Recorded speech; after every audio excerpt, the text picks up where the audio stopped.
السلام علیکم ورحمۃ اللہ وبرکاتہ۔ بسم اللہ الرحمن الرحیم۔ 6 چیزوں کے ظہور سے پہلے موت بہتر ہے۔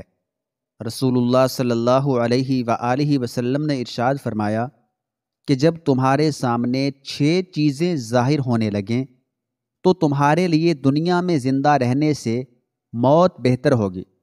حضرت عبس غفاری رضی اللہ تعالی عنہ سے مروی ہے، وہ فرماتے ہیں کہ میں نے نبی کریم صلی اللہ علیہ وآلہ وسلم کو فرماتے ہوئے سنا ہے کہ 6 چیزوں پر موت کے ذریعے سبقت کر جاؤ، یعنی ان سے پہلے مر جاؤ۔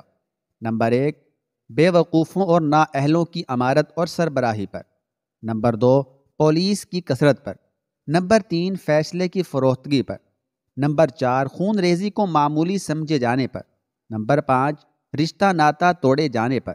نمبر 6، ایسی نسل پر جو قرآن کریم کو باجا گانا بنائے گی، وہ تلاوت کرنے والے کو آگے کریں گے جو ان کو قرآن گانے کے لئے یعنی گانے کی طرز میں سنائے گا، اگرچہ وہ دین کے فہم میں ان سے کمتر ہوگا، مگر محض خوش الحانی کی وجہ سے آگے بڑھایا جائے گا۔ اس حدیث پاک میں جناب رسالت مآب صلی اللہ علیہ وآلہ وسلم نے 6 قسم کی تباہ کن چیزوں کی پیشین گوئی فرمائی ہے، جن سے امت کا حال بد سے بدتر ہو جائے گا، معاشرہ نہایت خراب ہو جائے گا، اسلام کا پورا حلیہ بدل جائے گا۔ اس وقت کے لیے آپ صلی اللہ علیہ وآلہ وسلم نے فرمایا کہ ایسی زندگی سے موت بہتر ہو جائے گی۔ حضرت صلی اللہ علیہ وآلہ وسلم کے اس ارشاد کا مطلب یہ ہے کہ ایک زمانہ ایسا آنے والا ہے جس میں نااہل اور نادان لوگ حاکم سربراہ ہوں گے، ان کی امارت اور حکومت میں زندہ رہنے سے موت بہتر ہوگی۔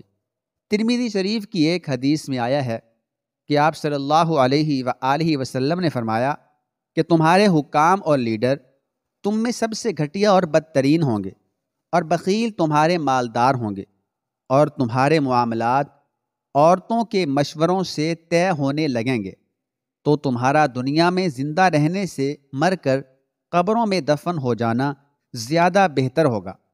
ایک حدیث میں آپ صلی اللہ تعالی علیہ وآلہ وسلم نے ارشاد فرمایا کہ 2 قسم کے لوگ اس وقت دنیا میں موجود نہیں ہیں، وہ آئندہ چل کر پیدا ہوں گے۔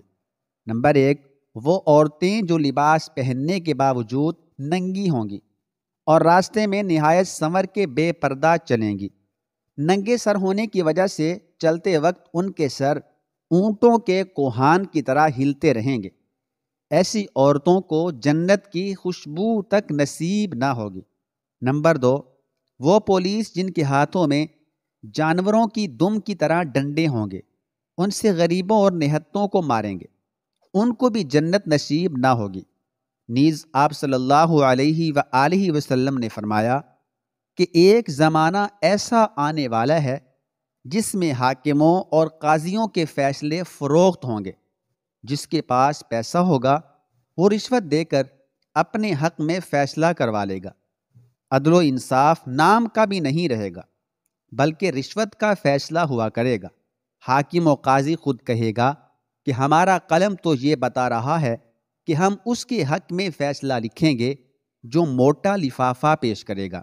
مسلمان بہنوں بھائیوں، پہلے تو حاکم اور قاضی کا نمائندہ وغیرہ چھپ چھپا کر رشوت کی بات کیا کرتے تھے، مگر اب تو سر عام حاکم و قاضی کی کرسی پر ہی معاملہ طے کیا جاتا ہے۔ اس لیے حضرت صلی اللہ علیہ وآلہ وسلم نے فرمایا کہ جب ایسا وقت آ جائے تو دنیا میں زندہ رہنے سے موت بہتر ہوگی۔ میرے مسلمان بھائیوں، خوب اچھی طرح سن لو، حضرت صلی اللہ علیہ وآلہ وسلم نے 3 لوگوں پر لعنت فرمائی ہے۔ نمبر 1، رشوت لینے پر۔ نمبر 2، رشوت دینے پر۔ نمبر 3، ان دونوں کے درمیان ترجمانی کرنے والے پر۔ مسند احمد میں حضرت ثوبان رضی اللہ تعالی عنہ سے مروی ہے کہ رسول اللہ صلی اللہ علیہ وآلہ وسلم نے رشوت لینے والے پر اور رشوت دینے والے پر اور ان دونوں کے درمیان ترجمانی کرنے والے پر لعنت فرمائی ہے۔ نیز آپ صلی اللہ علیہ وآلہ وسلم نے ارشاد فرمایا کہ ایسا زمانہ آنے والا ہے جس میں قتل و غارت گری اور بات بات پر خون خرابہ کرنا کوئی اہم بات نہ ہوگی۔ ذرا ذرا سی بات پر چاقو تلوار، بندوق نکل آئیں گی، منٹوں میں قتل و خون ریزی ہونے لگے گی، کون کس پر حملہ کر رہا ہے، کس کی جان مار رہا ہے، اس کی کوئی پرواہ نہ ہوگی۔ جب ایسا فتنہ و فساد کا زمانہ آ جائے تو دنیا میں زندہ رہنے سے موت بہتر ہوگی۔ آپ صلی اللہ علیہ وآلہ وسلم نے حجۃ الوداع کے موقع پر ہر خطبہ میں بار بار یہ فرمایا ہے کہ میرے بعد ایک دوسرے کی گردن نہ مارنا، اس سے تم پر خطرہ ہے کہ کفار و مرتد بن کر اسلام سے ہی پھر جاؤ۔ آپ صلی اللہ علیہ وآلہ وسلم نے ارشاد فرمایا کہ ایسا زمانہ آنے والا ہے جس میں عزیز و اقارب کے ساتھ ہمدردی اور صلہ رحمی سب ختم ہو جائیں گی۔ لوگ اپنے رشتہ داروں اور قرابت داروں سے دور رہنے میں عافیت اور خیر سمجھنے لگیں گے۔ کچھ تو اس لیے دور رہنے لگیں گے کہ ان کو قرابت داروں سے بجائے ہمدردی کے تکلیف اور ایذا پہنچتی ہے، اور کچھ اس لیے دوری اختیار کریں گے تاکہ مدد نہ کرنی پڑے۔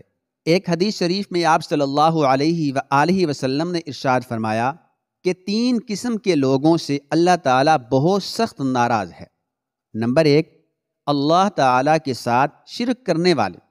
نمبر 2، قرابت داروں کے ساتھ بے دردی سے ناطہ توڑنے والے۔ نمبر 3، منکر اور برائی کا حکم کرنے والے اور بھلائی سے روکنے والے۔ ایک حدیث شریف میں 2 کام کرنے پر اللہ تعالیٰ کی طرف سے 3 چیزوں کی بشارت ہے۔ وہ 2 کام یہ ہیں۔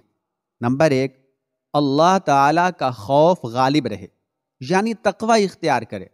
نمبر 2، رشتہ داروں کے ساتھ صلہ رحمی کا معاملہ کرے۔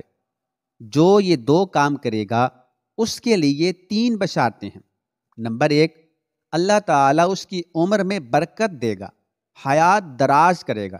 نمبر 2، اللہ تعالیٰ اس کے رزق میں فراوانی کرے گا۔ نمبر 3، بری موت سے اللہ تعالیٰ اس کی حفاظت فرمائے گا۔ حضرت علی رضی اللہ تعالیٰ عنہ سے مروی ہے کہ نبی کریم صلی اللہ علیہ وآلہ وسلم نے فرمایا، جو شخص یہ چاہے کہ اس کی عمر دراز کی جائے اور اس کے رزق میں وسعت پیدا کر دی جائے اور اس سے بری موت کو دور کر دیا جائے، تو چاہیے کہ اللہ تعالیٰ سے ڈرے، تقوی اختیار کرے، اور اسے چاہیے کہ صلہ رحمی کا عادی بن جائے۔ آپ صلی اللہ علیہ وآلہ وسلم نے ارشاد فرمایا کہ ایک زمانہ ایسا آئے گا کہ اس میں لوگ قرآن کریم کو گانا اور باجا بنا لیں گے، یعنی قرآن کریم کی تلاوت کرنے والا گانے کے طرز پر پڑھے گا اور لوگ کھیل تماشے کی طرح دیکھنے اور سننے کے لیے جمع ہو جائیں گے۔ ان میں سے کسی ایک فرد میں یہ داعیہ نہ ہوگا کہ قرآن کریم سن کر اس کو سمجھے اور اس کے مطابق عمل کرے۔ علماء کرام فرماتے ہیں کہ مذکورہ بالا احادیث کا مطلب یہ نہیں کہ بندہ خودکشی کر لے اور موت کو ترجیح دے، بلکہ مطلب یہ ہے کہ ایسے دور میں اگر اللہ تعالیٰ آپ کو موت دے دے تو وہ زندہ رہنے سے بہتر ہے، کیونکہ موت کی تمنا خود کرنا یہ بالکل بھی جائز نہیں ہے، اور خودکشی بھی اسلام کے اندر حرام ہے۔ اللہ تعالیٰ ہم سب کو عمل کی توفیق عطا فرمائے۔